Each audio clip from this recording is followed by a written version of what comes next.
Jamnagar મનપાની estate શાખા દ્વારા ડિમોલિશનની કામગીરી કરવામાં આવી છે। ગાંધીનગર વિસ્તારની મોમાઈ નગર શેરીમાં 3 મકાન તોડી પાડવામાં આવ્યા છે। વરસાદી પાણીના નિકાલ માટે ડ્રેનેજને નડતરરૂપ મકાન તોડી પાડવામાં આવ્યા છે।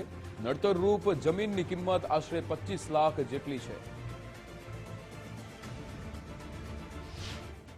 જામનગર મહાનગરપાલિકા દ્વારા વરસાદી પાણીની સ્ટેન્ચ અને ડ્રેનેજમાં નડતરરૂપ જુદા જુદા 3 આસામીઓના દબાણો કે જે જાહેર રસ્તા પર અને વરસાદી પાણીના જે નિકાલ પર થયેલા તેમને કાયદા અનુસાર બીપીએમસી એક્ટ 1949ની કલમ 478(1) બાદ હિયરિંગ કરી અને હુકમ 478(2) નો બજાવી આજરોજ ડિમોલિશનની કામગીરી સિટી બી ડિવિઝન સ્ટાફના શ્રી મોઢવાડિયા સાહેબ તથા જામનગર મહાનગરપાલિકાના એસ્ટેટ લાઇટ ફાયર તેમજ અન્ય બ્રાન્ચના સંકલન સાથે શરૂ કરવામાં આવેલ છે અને અંદાજે આ દબાણો દૂર થવાથી 2500 ચોરસ ફૂટ જેવી જગ્યા ખુલ્લી થશે।